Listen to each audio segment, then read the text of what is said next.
You are now listening to Out of the Blank.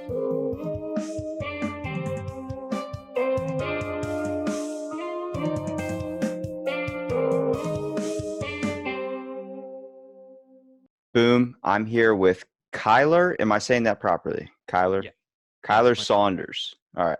So where are you from exactly, Kyler? I live in St. George, Utah. So it's kind of over by just like 6 hours away or 2 hours away from Vegas. Now, is that so? Okay. What do you do professionally there? I work technically as a certified fitter of therapeutic shoes, as A weird as what? that sounds. A uh, certified, like, so you fit people for shoes that are recovering from something? yeah, along with like custom orthotics and shoe modifications and diabetic footwear and stuff like that. Diabetic footwear, like someone that's lost a foot? Yeah, that can be a case, or a lot of diabetics have neuropathy, which is basically just deteriorating nerves in the extremities. And so they can't necessarily feel their feet. So they Oh can't my tell if there's goodness. something under their foot or in their shoe, or if their shoe is too tight, they can't tell. And How'd that you, can how'd you get into that in the first place? Like, that's a very exclusive and very weird job. Yeah, I moved down here about 5 years ago, and I used to work for Foot Locker. And so when I was just looking for a job, I was like, "Oh, look, a shoe store! I can do that. I've been doing shoes for a little bit." So I went and applied, and I had no idea what I was getting myself into. Now, do you have a fascination with feet? Because a lot of people are very turned off by feet, but I found there's a small group that finds it exceptionally attracting to be. And people have definitely asked me that. It's not like a turn on, but they also don't gross me out necessarily. So So you're like, take that screw it, however. someone's got to have the job. Yeah, it's not terrible. Is there anything down the line that you want to be pursuing, or do you just going to kind of stay in footwear? Like, do you have any ideas for shoes? Um, I currently just graduated or college with my bachelor's in exercise science, and I'm taking a year off and then planning to go get my doctorate in physical therapy. Oh, so you have a passion for helping others and overcome like either tragedies or just try and better their lives? Definitely, yeah. And this really connects to it because footwear and arch supports and stuff like that can really help people improve and eliminate pain anywhere from, the foot to the base of the neck, pretty much. I think people don't even understand how important it is to have the proper shoe wear when you do go to the gym. Like for the longest, like my first 2 years of going to the gym, I was wearing Vans, man. Like I was running in Vans, like the flat ones too. And I have a low arch to my heel. So like I have to wear like special padding apparently. And I Uh-huh. can tell now, like as I'm getting older, like I can see where that padding, the Dr. Scholl's stuff should be helping out, just giving me that kind of that soft gel for my arch. But dude, running on Vans, man, it was so life changing getting like just a pair of Nikes or just a good pair of running shoes.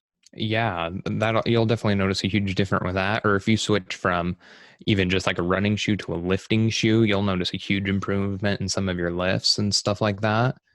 And most of the population is wearing shoes that are too small for their feet. And you may not have problems with that now or next week or next month, but it could be years down the line, and you'll start having major issues to where, you'll develop bunions or hammer toes. And these are things that can completely change how you walk and cause you significant pain all of the time.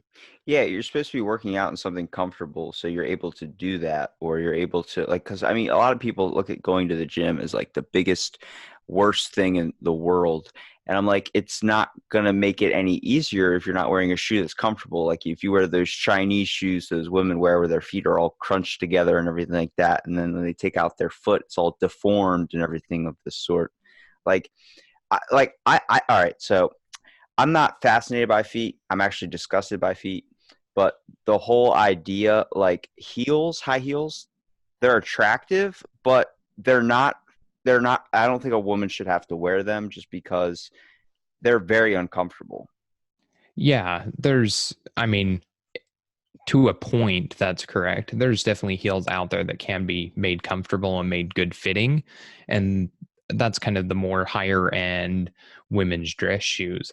But it's when you get into like the stilettos and, you know, the real thin pinpoint heels that really comes a problem, or like the pointed toes and stuff like that. That stuff's going to cause you more issues than it's worth. Yeah, I think it's more like when you start looking at a shoe as for more of aesthetic appeal and not looking at it anymore for just like something to help cover up your feet. I think you're losing the basis of what a shoe is supposed to represent. Like my cousin, for example, goes to Nike, goes to Foot Locker, goes to wherever and buys shoes, like 10 pairs. And then they're all just stocked up in his closet in a box. I'm like, what was the point? You'd probably hate me. I've got about 80 pairs sitting in my closet right now, and half of them haven't even been opened. You're one of I those. am. I mean, I like it. I'm like, oh, it looks awesome. I'd love to have that shoe. But once I stop, like I'll wear the same pair of Vans every single day until they're not a shoe anymore, until it's like just a base sole. But it's not. It's just I don't see to funnel my money into that. I mean, I can get where people can get addicted to buying shoes and doing that type of sort. But if you're not wearing them, what's the point? Yeah, it kind of depends on the person. We're kind of getting more out of the realm of, you know, that supportive shoes and what you should be wearing. But I mean, there's shoes that are out there that are collectible. Like I bought these as kind of like an investment. Like I've been selling some pairs now, and I just sold a pair for $1,300. What? And you know, you pay 190, 250 for them. Was it Supreme? Was it a Supreme shoe? No, it was a Jordan shoe. Oh my God. What I don't understand why people is gonna I'm not making fun of anybody that does that, but like, don't you see, like I had to convince my cousin, okay? I had a personal experience. Me and my cousin, we're in Hawaii, right? First thing he wants to do, apparently in Hawaii, and just like in California, they get everything before the East Coast does. Like, I mean, months in advance. So I bought a pair of shorts in Hawaii, and they didn't come here like into Maryland until like 6 months later. I had it before everyone else, so I felt pretty awesome. Mhm. But my cousin bought a pair of shoes for $300 something down there, and then we're walking down the street. I'm like, I can't believe it, dude. Like I was making fun of him the whole time. Eventually, we got back to the hotel room after like an hour or so, and he decided, like everyone was making fun of him about buying $300 pair of shoes, and he went and returned the shoes. And they gave him only half price back. Like they're like, here you go. Here's 150 out of the 300 you spent. And I told him, I was like, you got to understand where your limits got to go with stuff. Like, I don't believe you should funnel $1.5 grand into money. I'm happy the people that have money that can do that. But for me, even if I had $1 million, I'd still be only just spending enough to survive on basic necessities. I mean, yeah, we all like to go spend money on ourselves, but I think the idea is how far can you get addicted to something? Like, is it a dopamine response that you receive from getting a good shoe? Um, yeah. Like I said, I mostly bought them as a collector to eventually sell them. So when I was working in Foot Locker, you kind of learn what shoes are probably going to be worth a lot of money, what shoes you know for sure are going to be worth a lot of money. And then, you know, I have no problem holding on to them for 7 years in my closet. And then, you know, I can turn it around and quadruple my money, or more than that even. See, that's reasonable because you're thinking at it as a marketing standpoint. My Yeah. cousin won't sell any of his shoes. He just keeps them in the closet in a box that's stacked up. He has a closet probably the size of maybe the height of a refrigerator and goes back probably like 4 refrigerators.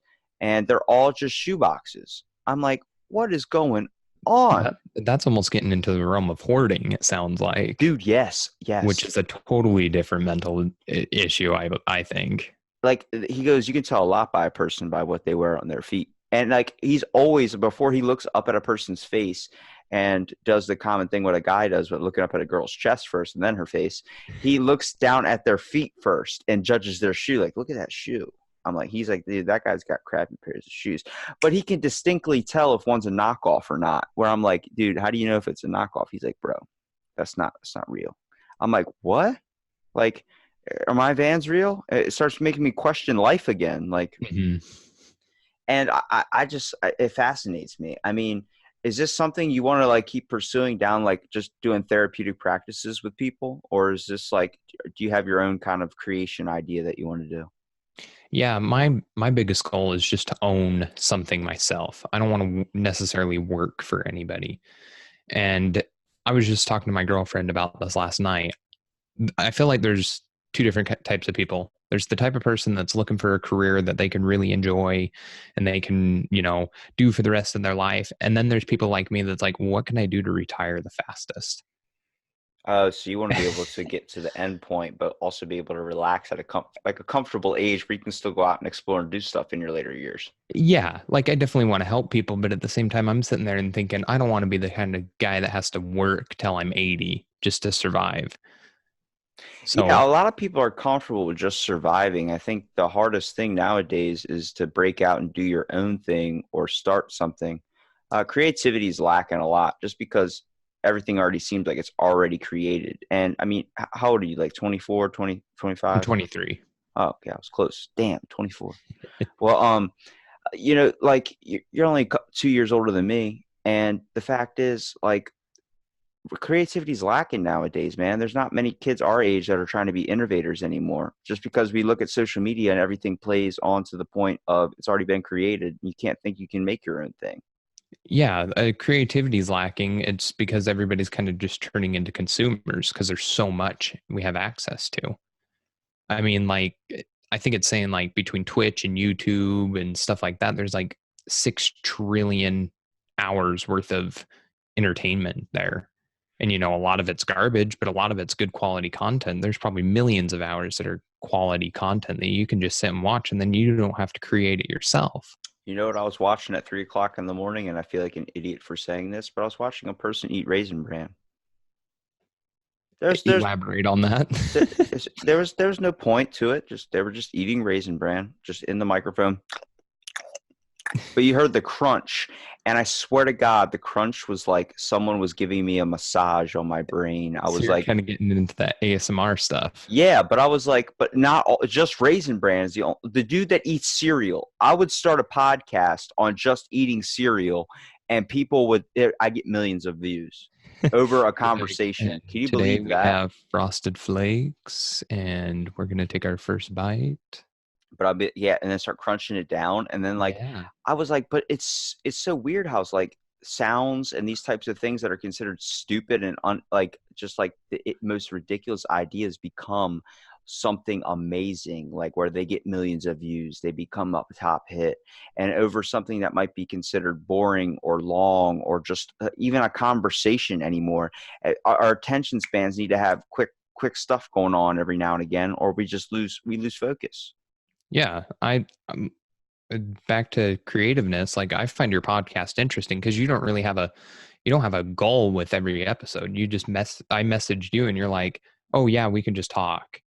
Yeah. And it's fascinating how far that can take you. I mean, looking at some of your episodes, you start with, for example, shoes, and then we can lead them to like, what's the meaning of life? Or you end up with Bigfoot or spooky, scary stories or something like that. It's very interesting. I love it when people are like, "What episode should I listen to for when you said that?" I was like, "Dude, I've tried to find where I've said something and it's lost in the ether." And they're like, "What do you mean it's lost in the ether?" I'm like, "Cause if I skip 2 minutes, a minute, 5 minutes ahead, we miss something. We're on a completely whole different thing." Yeah. I Like, liked how in one of your episodes you talked about you believe everybody has a story, and it doesn't matter if you're 16, 21, or 45, everybody's got something to say. oh yeah, dude, you got experiences I want to hear about. Right now, you're telling me the story of Kyler Saunders. So you're like, tell me all about it. Tell me what got you interested in designing your own stuff. Where did your creativity happen? I mean, usually they seem to be the strongest people that have like the creative like aspiration to obtain anything or just passion and drive seems to have like a really rough beginning. Like for me, I decided like I needed to change something, had to click in my head for me to be able to go out and start doing what I'm doing. And it's hard setting up stuff with people just because, people tend to be a little bit unreliable, but I tend to give people the benefit of the doubt. I tend not to plan anything after my podcast, making sure I have time for however long the conversation wants to go, man, because we can go off on so much stuff. When I see a podcast that's limited to topics, when it's limited to certain scenarios or certain things, you can only go so far with that.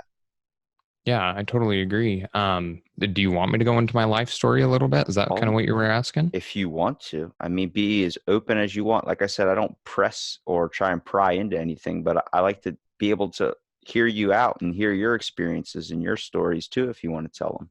Yeah, sure. I don't go around saying that I've had the hardest growing up or anything, but I definitely think that I had kind of a difficult one. I saw this quote just kind of going towards this, and it says, maybe you think someone doesn't have a lot on their plate compared to you, but maybe their plate is smaller than yours and doesn't have a lot of room to begin with. Or maybe their plate is paper and their flimsy paper plate can't hold as much as your sturdy ceramic plate can.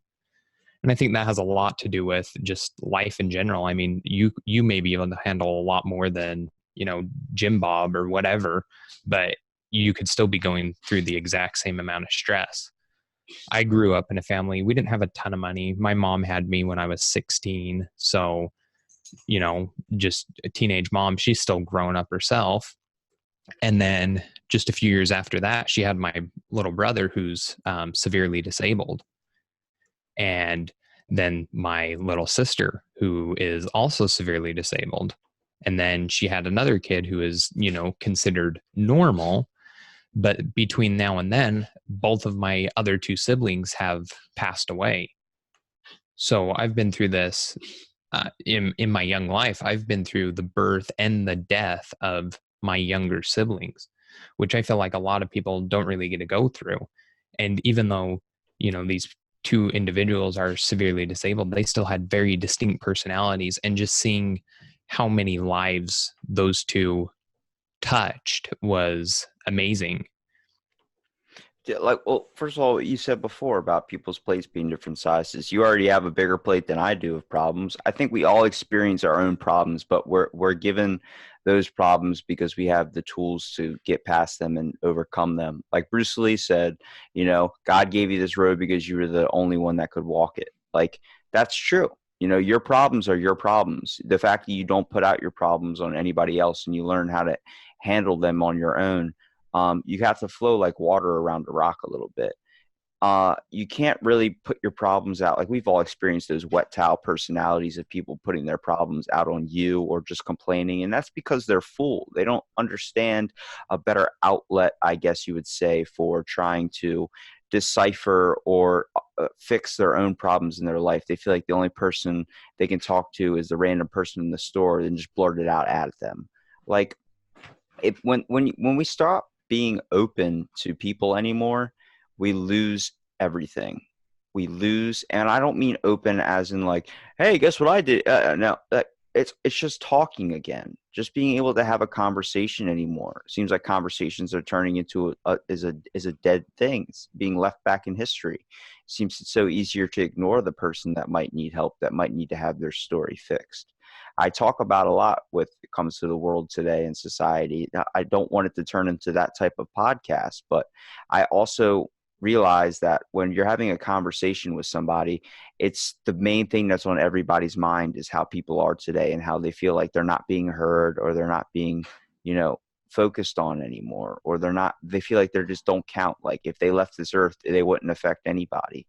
And it's sad, dude. It's really sad because younger generations are going to keep growing up in this and growing up in this. And then later, it's just going to be the normal thing. It's already becoming normal. I don't want it to be normal. Yeah. And, the only way to grow is how you react to the world around you. You can't increase the stability of your plate or grow the size of your plate if you react to and recoil from everything that comes near you. You've got to find ways to adapt, and you've got to be that person that can listen to other people's problems and be able to assist them if they come to you for that. Do you find We're all human. We're here to help each other. We're not here to be here by ourselves. We're as a race together. We're here to work with each other. Do you think that's going to be lost later in life? I feel like a lot of people are like, that's just going to be not a part of human nature anymore. Even though we totally don't realize that human nature, we need to communicate with one another. We need to work together. We have a passion inside of us, something in our human nature that cares for one another, but nobody wants to look at that anymore. It's getting glossed over. Yeah, I feel like that is going away even now. I mean, you look at some of the younger generation and they're so plugged into technology and, their phones or their iPads or whatever. They kind of lack those social skills to interact with people face to face. I find it really weird that the fact that if me and you got stuck on an island for 2 weeks before help could come, no food or anything, you know how long it would take before we decide to eat each other? Probably not that long. I mean, if you're seven starving, days. yeah. 7 days. But that human nature characteristic of people caring for one another, it's gonna last 7 days of no food. We're gonna prioritize, all right, we need to try and survive together. We need to find a way. We need to do these things. And then eventually it's gonna be like, what can I eat off you for survival? Hopefully you're not bashing me in the head with a rock. But the whole fact is like we would try and manage and work out a way that we can both benefit and both survive. But that only happens when you're placed in an extreme scenario. And I use an island or something of that sort as a joking way of trying to get the message out there, because it seems like every time everyone comes together, race doesn't become a thing, food doesn't become a thing, anything is completely out of reach anymore, is when it's a terroristic attack or a major tragedy to the world, where everyone comes together and tries to help one another to fix what happened. Yeah. How many people can say or tell you about the last time they went and just connected with the earth? Like, not in this, like in the sense that you just go outside and interact with, Mother Nature and get your feet in the dirt and everything. There's not a lot of that anymore. I mean, we've got these big metropolitan cities where, it's all hard concrete and, you just go to your 9 to 5 job and you come home, but there's no sense of connecting to that, that primal side of humanity. Do you believe humans came from apes? I believe, yes. In short, yes. I believe that everything had to come from somewhere, and there is proof of evolution in everything. Everything changes over time. So it may not necessarily that we came from apes as much as we came from a descendant that very closely related to them. I think what lies a lot in human nature is very similar to apes, and that's where I think we might have been a species beside them. I'm not going off on some evolution tangent, but the fact that evolution is real, adaptation is real, there's evidence of that. But the fact that if you watch an ape now, last time I went to a zoo, the first thing this monkey started doing after he grabbed a teddy bear was he started masturbating right in front of everybody in the front of the zoo. And my grandma was up front recording it with her camera. As I'm like, we're going to be watching this like a year from now, all sitting down looking at family videos, and we're just going to be watching a monkey masturbate on TV. And like, she's just sitting there laughing, and I'm sitting there like, oh my God. But I'm like looking at this monkey doing this. I'm like, you know what? He's in a closed environment, has nothing to do. That's probably what I would be doing too if I was that monkey. I'm like, it's in all of us. There's characteristics, there's feature when it comes to nature, nurture, whatever you want to say, that you can pick from animals that we have picked up. And I don't know Yeah. if that's just because it's been in our environment and we've been around it, or if it's in our DNA all coded in there. Yeah, I mean, if you take out social stigma and put yourself in an enclosed room and where you didn't really care about what the outside world was looking at, what would you do in any situation? You'd probably just be off doing your own thing, picking your nose, masturbating with a teddy bear. I mean, that would be any human if you just took away social stigma and the fact and knowing that people are watching you. I find it weird that we relate way too much to apes, but the fact that in genetic DNA, a pig is closer to us than monkeys are. Yeah, I find that very strange as well. And a lot of people don't understand. They're like, that's not true. I'm like, that's the fact that when you get a heart transplant or when you get some type of medical thing that you need a replacement, they go to pig valves first. Yeah, or they're doing that thing now where they can take your DNA and kind of combine it with a developing pig, and it'll grow organs that you can then harvest. And since they have your DNA in it, it's more accepted than an organ transplant. What happened? What happened to the world, Kyler? Why can't we just die? I mean, it's like some people are born with defective organs. That's This where is I a see a way to, benefit. That's where I see a benefit. But I also see people living to be 1,000 years old with a pig's asshole, and I don't like that. that's the way that the world is going. I feel like I think between computer AI and augmented body parts and being able to grow organs out of a pig, we're going to get to the point where the human race is you know thousands of years old. Oh, dude, I'm afraid that's going to be too much robotics, though. But is it your flesh and blood that makes you human, or is it your consciousness that makes you human? I honestly, I chalk it up to what Alex Sickler said when he was talking to his doctor that he preached on a Joe Rogan podcast, where he says that he believes the soul is not in the heart or chest that everyone says it is. He believes it's in your brain. And Yeah. that's because you can replace anything in your body, but once you touch anything in the head, it changes you. It's your whole everything changes, from traumatic brain injuries to whatever you want to say, genetic disorders. There's everything lies down into your brain. I think we don't need to be looking at space anymore. I think we need to start researching more about the brain and what makes it tick and what makes it, like, how can we fix a lot of what's wrong with it. So let me ask your opinion. Have you seen the head transplant that they've been trying to Please, do? God, don't let me dive down another rabbit hole. You need to look this up. I think it's based out of China, but they are developing a way to connect spinal cords together so that you can theoretically take the head of somebody and attach it to a body of somebody else. What? And so they're trying to do it for people that are paraplegics, so they don't have any control of any of their arms or legs, or that are experiencing severe organ failure. That's not going to happen here for a very long time. They have actually been able to succeed. And last I looked, they were actually trying to get a real human experiment, a real human to experiment on. See, the fact is, we just became open to stem cells. Like, Yeah. we weren't as open as we were before with stem cell research. We said that was really weird, which you're just taking blank cells and injecting them into something where they adapt to wherever you're injecting them and then focus into that and become part of those cells. I mean, Mel Gibson talked about it. His dad was 93 years old, was basically at the brink of death, and they went somewhere in China or something, some foreign land, to get stem cell injected into him because it wasn't popular here. Next thing you know, his dad's fine. Everything was like healed. He was ready to go, and he's chipper than ever. Like, I think we're a lot less open to things nowadays because it seemed as morally wrong. But when do we start to push the moral boundaries? You know what I mean? Yeah, and that's where we get into discussion of ethics is, yeah, we have to kind of push that boundary to be able to expand our knowledge and expand our abilities, but it's the ethical side of human nature that's going to kind of limit us. And when do we break that down, and who's going to do that, and how are we going to see that person that does it? Are they going to be a pioneer and a hero in the field, or are they going to be seen as, a corrupt human being?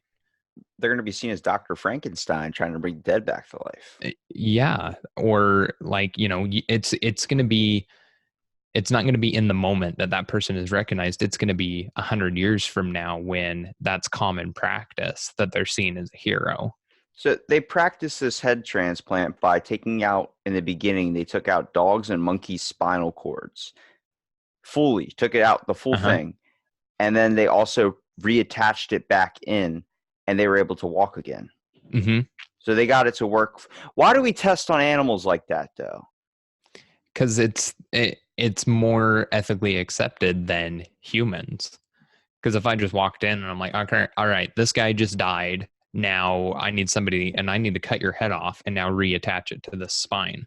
Well, most of our best innovations came from human subjects, just when it comes to people giving their body for science, whether it's cadavers or whether it's someone on the brink of death. One of the guys, I forgot what his name is. I think it's not John Churchfield. It's something back in the day, but he helped us understand the digestive system because he had been in a accident where he lost, like he had a giant, he was shot in the stomach and like mortally wounded. But what happened was he was shot and it pierced through his stomach lining, went like through him, and the bile from his stomach basically cleaned out the wound and also sewed it up. Like the acid from it closed it shut, like soldered it. Hmm. And this was like 19 something. And one of the scientists, like you could still see the hole in his stomach, but you can also like see like the food going in and getting processed somehow. And he decided to do tests for it. And he was running tests, like not feeding this guy for a couple days and then feeding him something and seeing what his body, like the watching it. And that's how we know about most of the digestive system today.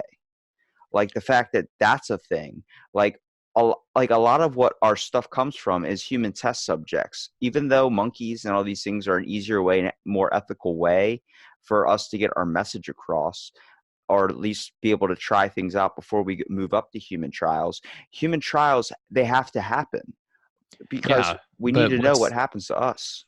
the difference between what you're talking about and what I'm talking about is that was accidental. That was completely accidental. He got shot and then was able to figure it out where, whoever is doing this head transplant has the idea. And so now they're trying to do a proof of concept before they move on. Well, I the think if guy it the, came the down guy got to, shot and he was like, "Hey, he was already healed. It was a couple of years later and was like, I'm going to donate myself to this guy's experiments." Like somebody just put an ad in a newspaper. Next thing you know, he's oh, being okay. experimented on that way. But he even talks about it. He was like, "I didn't know fully what I was going into. I had no idea. I had no clue. The guy tortured me, basically. He didn't think it was ethically right, but at the ending with all the results, he realized that everything that It was a happened part to of a him, bigger picture. yeah, it was a part of a bigger thing. And now we know so much more from it. I mean, the fact that most of our innovations when it comes to sanitary options and things of this sort come back from 18th century. Like this all comes back from, the Black Plague, all these types of things. Like hospitals were seen as a place you'd go and die. Like, nope, Mhm. that's why doctors did house calls because hospitals, they didn't know about sanitary conditions there.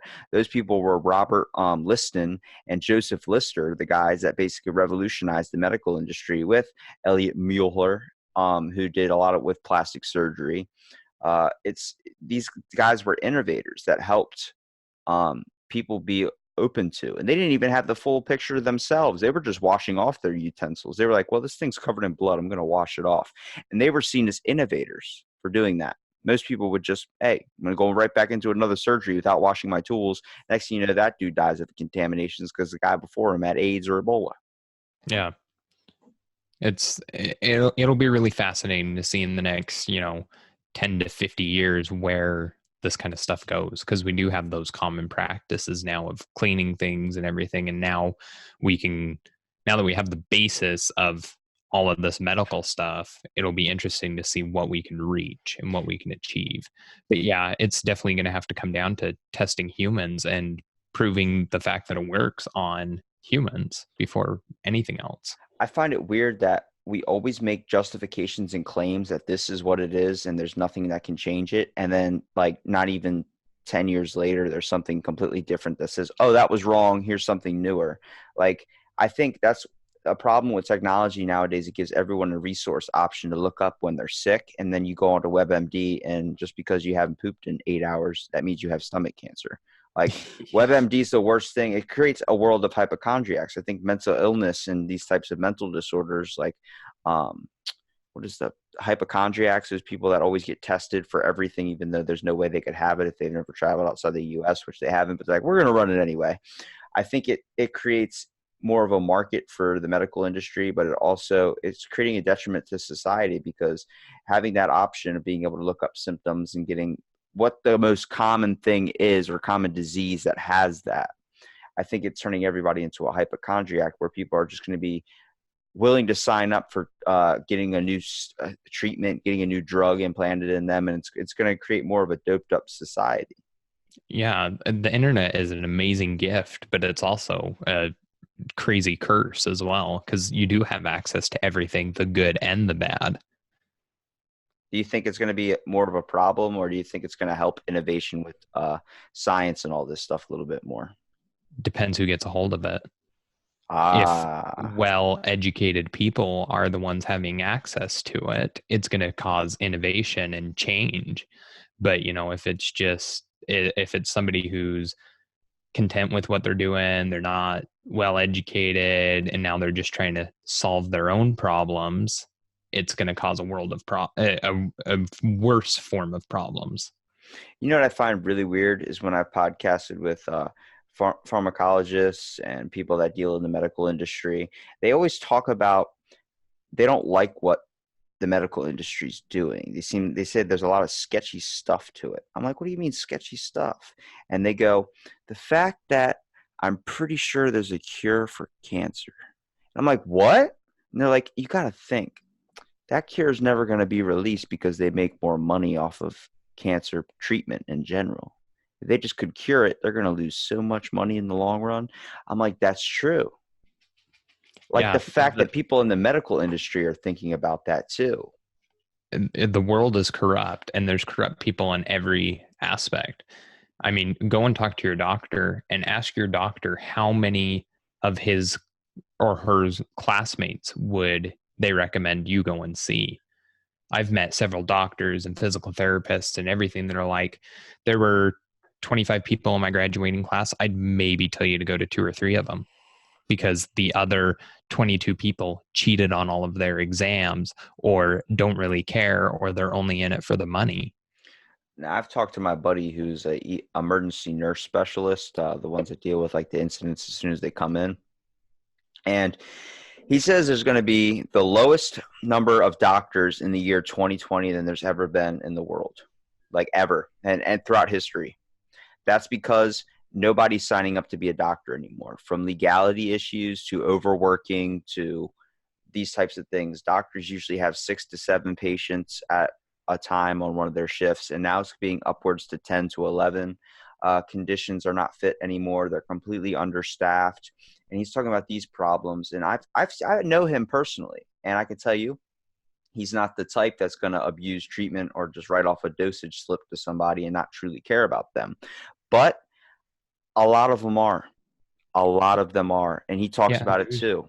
And the fact that it's so hard for him to find a stable job now because it's hard to get with his bachelor's and with his master's degree, I'm sorry, in nursing, and he can't even get really a job anymore. He's still applying to different hospitals, but everyone's like, we don't have the funding, we don't have the funding, we don't have the funding, even though they need people. Like, it's ridiculous. People that are actually going to take the time, much like yourself, where you had a personal thing happen to you. That's why you want to help people. You know that, right? Like that's evidence. yeah, I definitely agree with that. Your past has seeing your loved ones, no offense, or not, it's not offense, but I don't want you to take this like I'm attacking you or anything, but you saw your loved ones get hurt. You saw them pass on. You were there, like you said, birth and death. That's a lot for anybody to go through, but it humbled you to a point where you're like, I'm going to care about people. A lot of people don't experience that ever, and they grow up to not care about one another anymore. And I think more people like that is really common in the medical industry. Doctors that actually take the time nowadays, that should be a requirement that you've had to experience being humbled, at least not in death in the family, but just humbleness, understanding people. You should have to have a certain amount of time communicating with random people.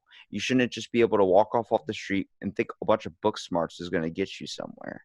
Yeah, that's beneficial, but at the same time, you have to be able to not just write off somebody with a prescription and tell them, there you go, and then let them walk away. No, you have to sit there and you have to try and uncover maybe there's a better route around this. You know, Yeah, I there's definitely hurdles that have to be going over. I mean, how many times do you go to the doctor or the dentist and you see the actual doctor or the dentist for, you know, 30 seconds to 2 minutes? They walk in and say, yep, looks good. See you next time. see. I used to say like they don't give a shit anymore, and then my buddy, who's the nurse, emergency nurse, he told me his name's Nate. He told me like it's because they have so many clients, man. You got to Yeah. understand they don't have time to know anybody anymore. Like that's the main thing that people get mistreated and everything because they don't develop a personal relationship with their patient. You ever heard of the Hoffling experiment? Yeah. the one with the 22 nurses and 21 of them prescribed an overdose to their patient just because a authoritative figure told them to. Like they knew it was an overdose and that person would die if they took it, but they did it anyway. Yeah, I have heard of that. And there's only that one nurse that was the person that was like, I'm not doing that. That's morally wrong. Just because you're my authoritative person, I can tell you right now, this person will die from that. Like, why is that one person so rare? Because at the end of the day, that's the person that signed your paycheck, or that's the person that keeps you in the job or whatever. And even if you go into those situations and you're the patient, or, for example, there's people out there that just because the nurse says something, even if they're right, they're going to believe the doctor no matter what, because we hold the doctors so high, or anybody, we hold whoever owns the most education as Oh, the yeah, dude. You walk in with a lab coat, I'm already thinking you're like Jesus in a way. yeah. And then somebody walks in with scrubs and they may know more than the guy in the lab coat, but it's because the guy has the lab coat, the guy has a plaque saying that he has a doctorate, that now they're going to believe the guy in the lab coat over the nurse in scrubs. I think like, yeah, exactly. You said like a doctorate, like comparing anything to a doctor is seen as the highest job at least in the industry now. It's like you have to, if you're not a doctor, you're not going to be having a sustainable life anymore. I'm like, even if you're a doctor, you're not having a sustainable life anymore. You can go to school for 9 years and still not get a job. Yeah, nothing's a guarantee anymore. The world's a weird market nowadays. It is. And it's all, a lot of people are just in it for money and power as opposed to, helping people. How many people would sign up to be doctors if they made 50,000 a year? Not too many. I don't think a lot would, but Everybody wants to be billionaires. yeah, but the doctor that makes 50,000 a year that sees 100 patients over the course of 365 days, that's the kind of person that's going to make, your experience more worthwhile. They're going to be more personable. They're going to be in it because they love it, not because it's making them the most money. I think like I just want enough money to survive. I don't care about buying super nice things. I don't need $1 billion. I just want enough money to survive. And then on the weekends, chase down Bigfoot. That's it. Yeah. And that's the, what am I trying to say? The moral of the That, story. yeah, the moral of the story, that's the big picture. If we all thought that way, the world would be a better place. I think it's just because too many people are consumed with wanting more nowadays. Yeah. Why are you podcasting? Are you in it for the money? Are you in it for the experience? Are you in it for education? You know what? I don't know. I don't want to profit off this. I've been, brought up to by a couple people saying, "Hey, you could be doing this, could be doing this. I'll sponsor you, do this, make it." Nah, I'm good, man. I'm good. I'm sorry. Because I know once I even let that in, you're going to want to start changing my program. You're going to start affecting it. Everybody wants to add their little spice to the mix. And my cousin's like, dude, but you could be making this. And you set out a business plan for me. I'm like, I looked at it, crumbled it up, threw it in the trash can. He goes, what do you mean? I'm like, dude, I enjoy it. I love it. It's fun talking to people. It's I honestly I hate it in my everyday life, like just walking around, but when I like the podcast and get a person more on one-to-one, I enjoy that a lot more. I don't like situations. I think all people, I say this a lot, all people suck, but we have an aspiration to become great. And I like trying to uncover that greatness, that passion, that drive. That's not even that really deep down inside them. It's just right under the surface. We're just too afraid to show any emotion towards it. Yeah, it'd be cool if I could make money off this and, but the main point of this is affecting somebody that's going to take maybe an hour, take 2 hours, whatever, and just listen to it and just get a sense of enjoyment or relaxation or just an escape from the life they're living. Because it becomes a little too much sometimes. Yeah. Me and my buddy started a podcast just so that we can sit down for an hour uninterrupted and just talk with one another. And we started it around video games because that's something that we're both passionate about. And we don't really find time to talk about that any other time. So now we're able once a week to sit down for an hour to 2 hours and just talk about that and get to know each other a little better. It's kind of nice and relaxing. What's the podcast called? Gameaholics podcast. Gameaholics. Now, do you narrow it down to a specific game? Yeah, we're on episode 3 we just recorded, so it's just starting. But the whole goal is every week we'll kind of talk about what's going on, what we're playing, and a conversation topic about one thing. We're not going to narrow it down to has to be only, shooters or has to be only Xbox games. It's going to be anything's open up for grabs, but every week we'll focus on one thing. Well, what's your favorite type of game to play? I've been really into the indie games, just anything created by a small team, because it's so interesting how many different types of games there are out there. And, there's games out there that are made by one person. There's games that are out there made by 10 people that are amazing and better than these AAA 1,000 people team games. Do you find it I find my favorite types of game are a game that incorporate a little bit of history in it, like Assassin's Creed, that whole base. Yeah, those are cool. I just like seeing people's creativeness come out. Oh, okay. You like seeing what people can aspire to become with just putting their mind to something. Yeah, like my all-time favorite game right now is Hollow Knight. Are you familiar with that one at all? I've seen it, but I have not played it.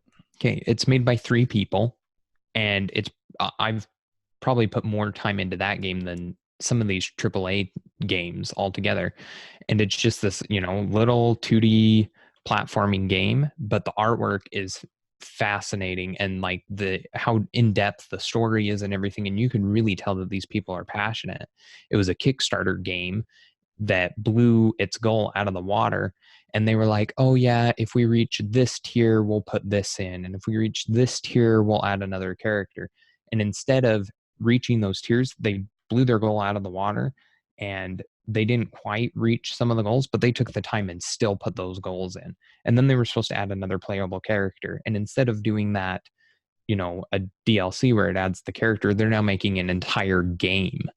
And the people that backed it originally are going to get that game for free. See, I like stuff that can incorporate to people's interests, which I do find a fascination with video games. I also think it's a problem that people are becoming too reliant on video games to give them that dopamine response, just because you got to think the world's kind of crappy just because we all treat it like crap and we all choose to make it like crap. I think we should make it a lot better. But people are more adults are now playing video games more often. It's not seen as a child thing anymore. And that's just because of the places it can take you. It's escape from reality, much like a book or a movie. It can also become a job now, which is...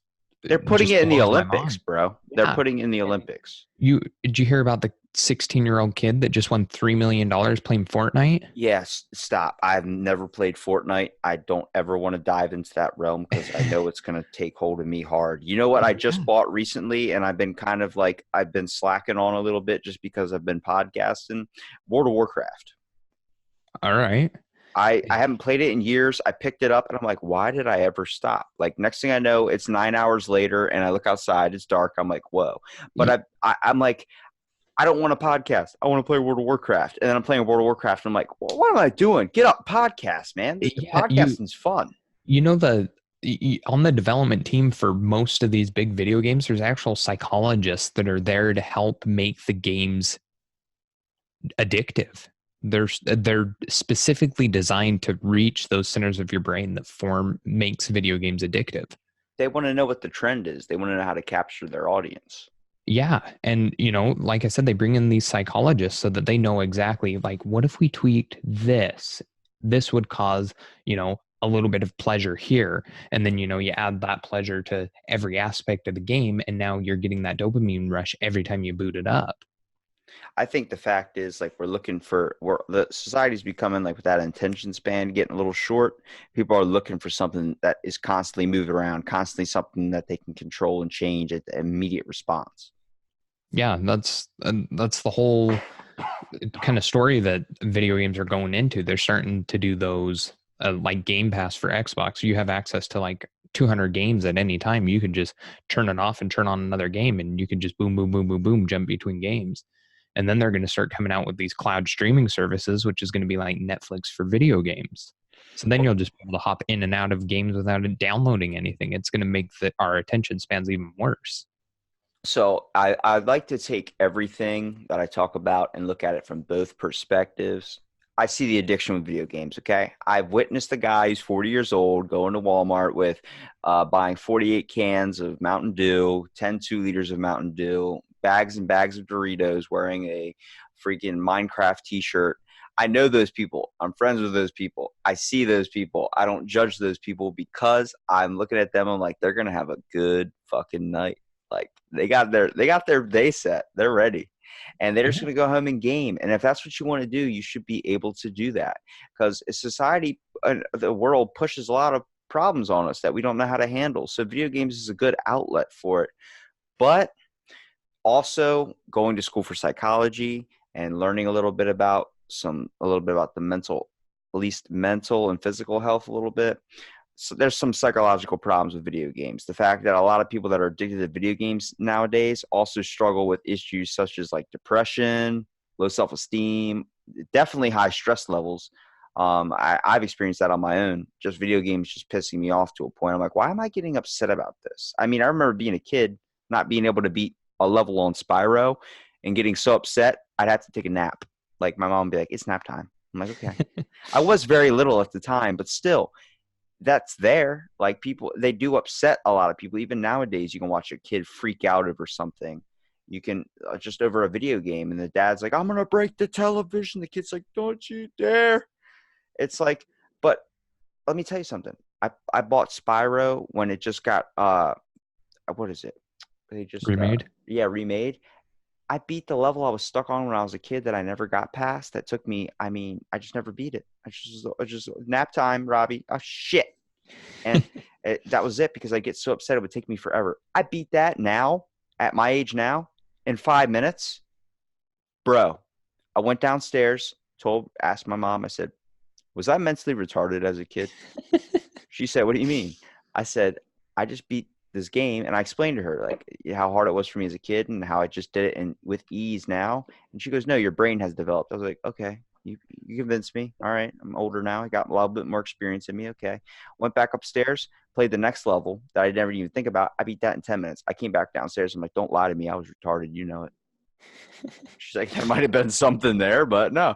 It's the fact, like, your brain develops and handles situations, but the fact that it can release such emotions with you. Like, a lot of people don't recognize the problems with excessive gaming. Like, I grew up not being close to anybody just because of the fact my parents worked all the time, and my brother was older than me, so there was a gap in years. So I bonded with my Xbox. I became addicted to it to the point where I was playing it every day. It was a way I can connect with my friends now and have fun with them. It took off most of my childhood years doing video games. And I would get upset when I would get threatened they take away my Xbox. They would think I was addicted to it. I would get upset, like crying, screaming, freaking out. And I look back at those. I'm not embarrassed of those moments because I realize how addictive they can become. People don't realize when they start looking into gaming and start excessively gaming, it's meant to release some stress. But when you become addicted to it, to where you play it religiously and nothing else matters but your video games, you stop feeding yourself, you stop showering, you stop doing these types of things. That's when it becomes a problem. Exactly. And that's the case with any addiction. It's when it starts impeding your life and maybe even the life of people close to you that there's problems. There's nothing wrong with playing video games or smoking weed or drinking. It's when it becomes, so you become so dependent on it. That's the issue. Yeah, you can't. Well, everything is okay in moderation. The fact that other things have a limit to what you can take of it. Alcohol, for example, you will black out. It's your body literally telling you, we're done. Sorry, no more alcohol for you. I'm shutting down the brain, and I'll leave the penis on maybe for 10 minutes, but you're done. Sorry, bro. It's nap time, Robbie. Yeah, it's nap time. That's what my brain says to me. Yep, exactly. And it's true though. We've all experienced getting frustrated. My whole family is musicians. You can't tell me you've never played a video game, especially when you were a kid like I was, and get super, super upset over it. Yeah, Like, it happens. take it to heart. I'm basically asking for a personal experience just so I don't look like a complete jackass. But Oh, no, like and take any Call of Duty game. You're gonna have any or just any competitive online game. You're gonna have moments where you get frustrated beyond belief because there's somebody on the other team better than you. And why oh is no, it's my controller. My controller's bad. It was causing me to go to the one side, and you're stumbling over your words because you're just so upset. and it doesn't help when some guy on the other end's calling you a piece of shit and making fun of your mom, and you're just sitting there already upset about losing the game, and they're sitting Or there even making, your teammate. Your yeah. teammate's gonna be on the mic being like, "You fucking suck. You can't do that." Blah blah blah. It's like the same thing with sports. Now they just give you participation trophies. Nobody's a winner. Nobody's a winner. Nobody's a loser. Everybody wins or whatever. I'm like, there's a clear and definite winner. That team scored 42 points. We only scored 2. We got our ass handed to us. Yeah. What's your opinion on that? Do you think that that's going to affect these, generations growing up that are just getting participation trophies and everything? I think there's a limit on when you should be doing that. I think in small games, we should encourage points, but accept that losers are okay too. We're not doing that. We're suggesting that there's neither a winner or a loser when there's a clear definite winner and there's a clear definite loser. You need to know you lost the game, but you can work harder next time to win it. But you're still going to get something out of this. Like, still kind of reward them, but not encourage losing. Yeah. Kids are most impressionable of any, age is when they're young. And so we need to teach them when they're young that losing is okay. Not always getting your way is okay. You don't always have to get the trophy at the end of the soccer game or whatever. Yeah, you shouldn't be I would say 15, 16 up, whatever, playing games and getting a participation trophy. You should be a little kid, 5, 6, like when you're just learning how to really get narrowed down your motor skills a little bit. When you're becoming like knowing how to kick better and doing all these types of stuff, that should be where, hey, there's no winners or losers, but everybody gets something here. We're all just here kind of having fun. Those are moments when that happens. But when you become older, when you start getting stuff handed to you, even for losing, and start realizing like there are no winners and losers when you're older, you need to be humbled in a way. That's where you're losing the humble spot. You need to know that life isn't just going to hand you a prize, even when you do something wrong or when you do something like that. That creates incentive for people not to try hard in their life anymore. Yeah. So you don't think that even as little kids, 5 or 6, when you're just starting to develop, that we need to, tell people that there are winners and losers? I think it should be clear that there are winners or losers, but I don't think they should be like looked at like, they don't need to be like, the coach is like, you fucking lost or something like that. I think it should be more like, yeah, we lost the game, but we can try better and we can get better.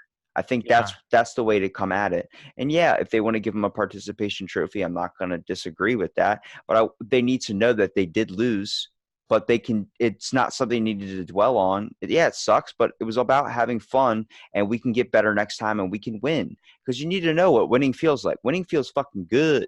You Yeah, it know, does. losing kind of sucks, but it inspires you to be better.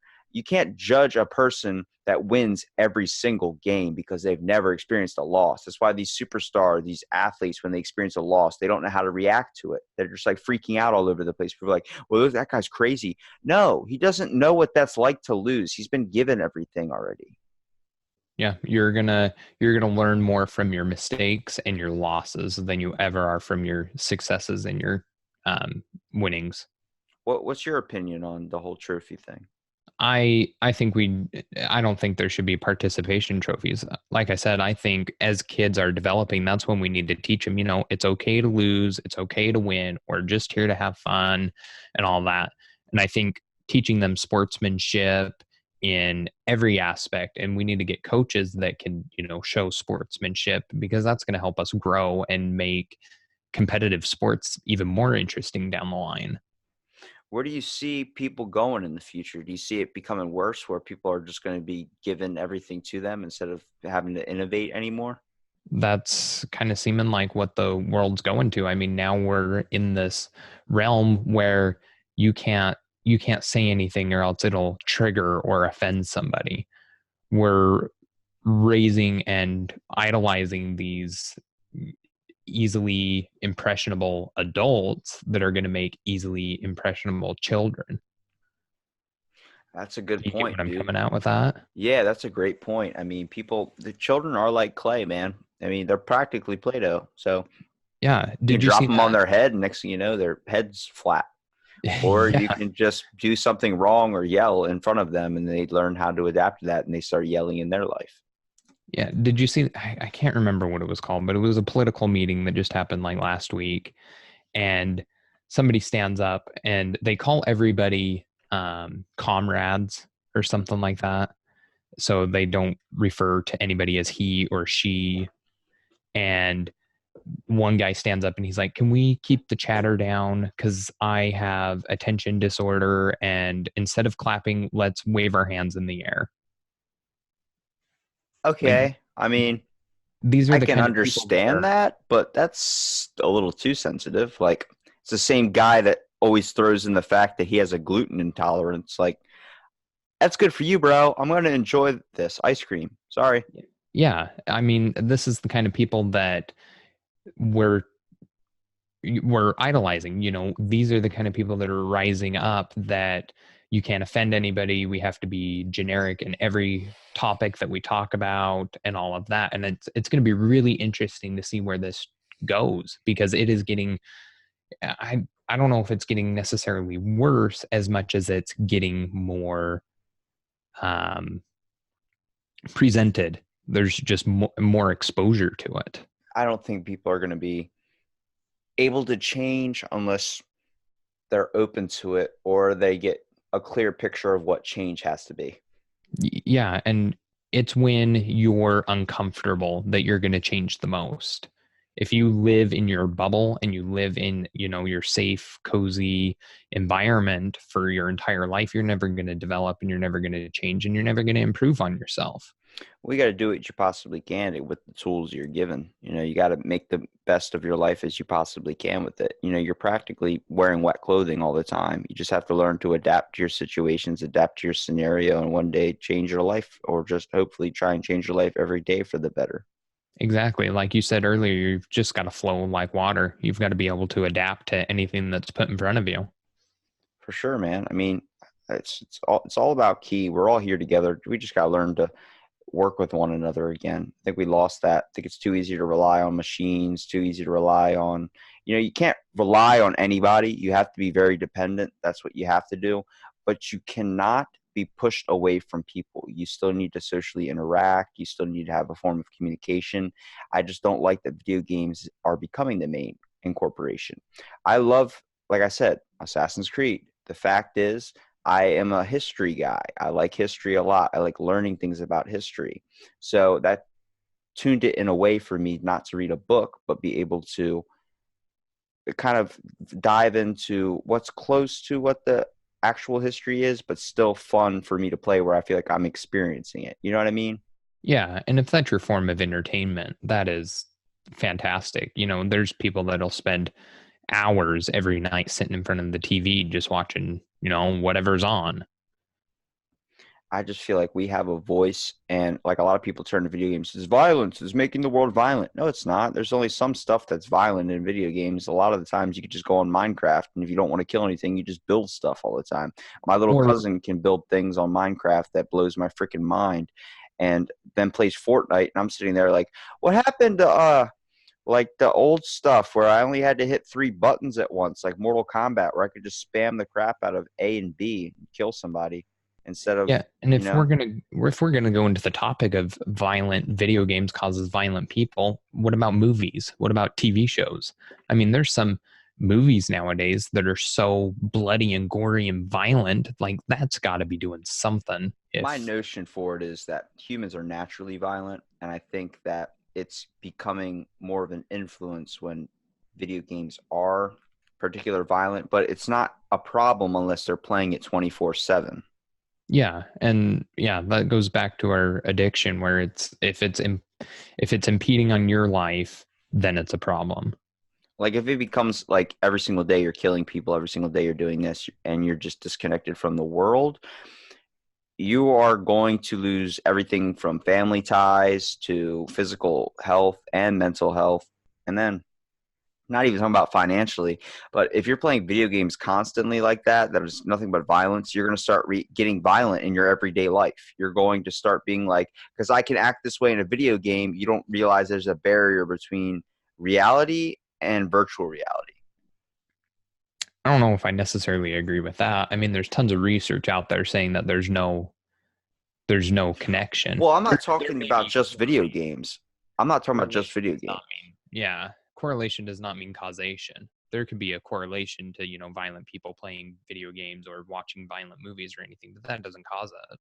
What I think it is the fact that people, when you play, let's say you play Call of Duty every single freaking day, okay? And I'm talking about for 30 years of your life. Then you go out and try and experience the world. You're already technically on edge. You're going to be experiencing on edge because you don't know how to develop or talk or handle social problems anymore. When I think you become addicted to video games, like I said, I'm an advocate for video games, but if I have to accept the enjoyment of video games, I have to look at the negative sides too.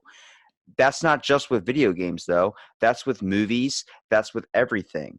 Yeah, There, media in when general. you're constantly surrounded by violence, whether it's fake, whether it's whatever it is. So I'm not just blaming video games. I'm not blaming video games at all. I'm saying with movies, anything that's violent, even a book. If you're reading that constantly violence, if your environment is violence 100%, you're going to be on high alert when you walk around into everyday life because you don't know how to function or you don't know what that feeling is without violence.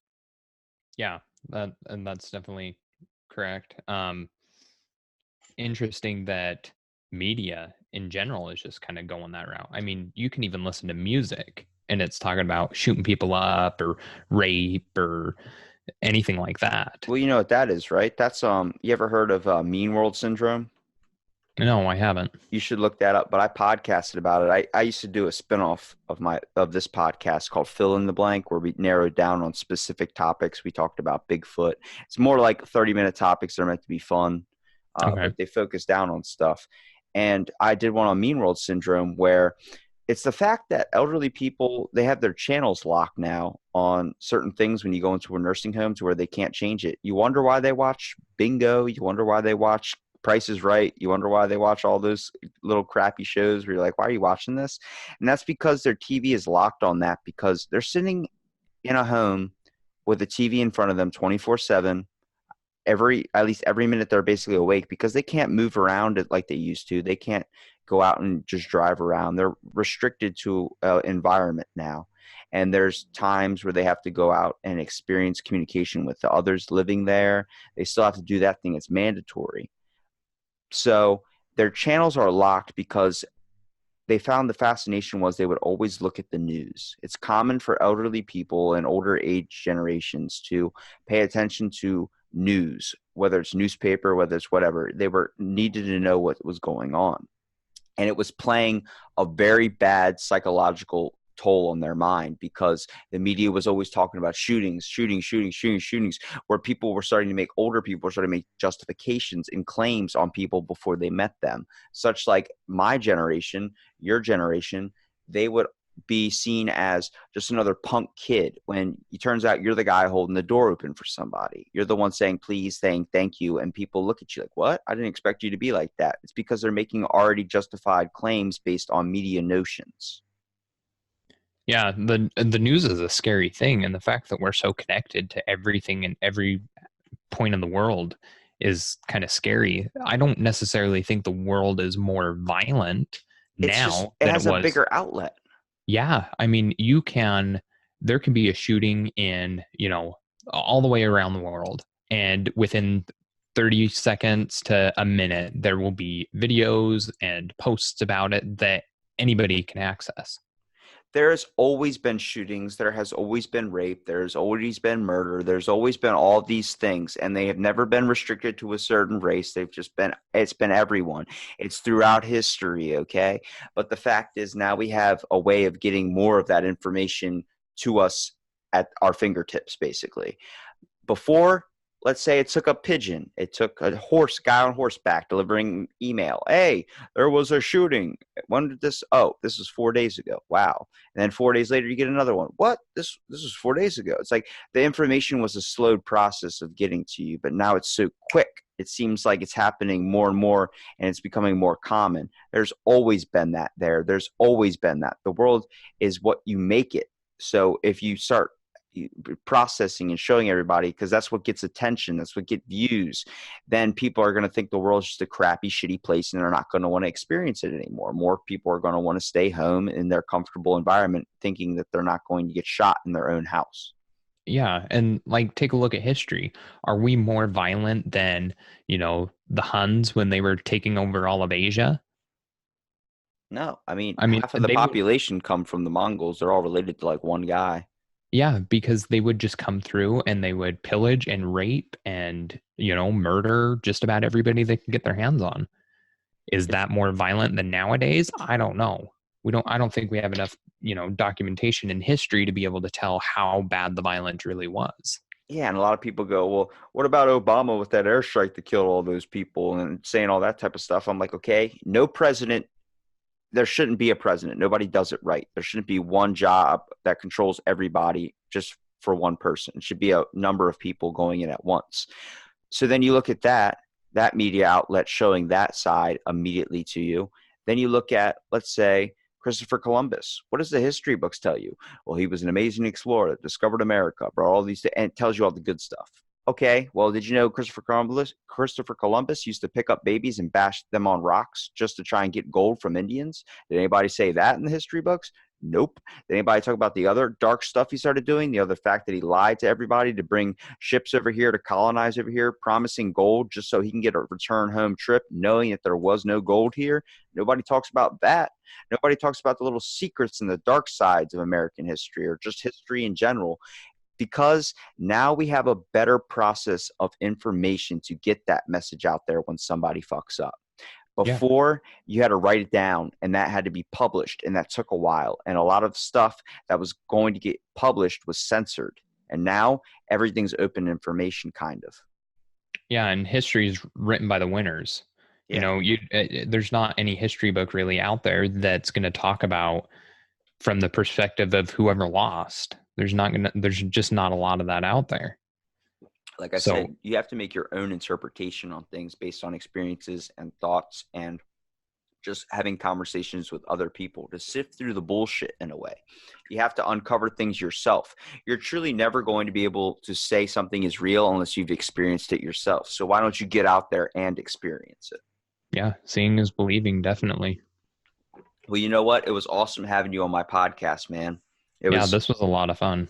I'm telling you, man, I'll have you back on again soon. And let me know if you need anybody for your Gameaholics podcast. I want to give you here a minute at the end to be able to shout out your own podcast so people can follow that.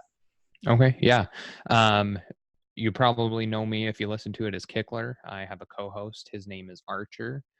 We do a Gameaholics podcast. We post it Sunday nights around 6 p.m. Mountain Time. And we have email, Twitter, and Instagram, all just Gameaholics podcast. And yeah, that's really about it. Well, let me know if you need anybody to guest star on that, because I'll be down to talk some video game talk. I can creep into my inner nerd for a little bit. Sounds good. And if you ever, need somebody to talk to, this was a lot of fun. And I feel like we click well together. So that's always good. Right on, dude. I appreciate you coming on and being able to talk to me for this time. And thanks, everybody, for listening to Out of the Blank podcast.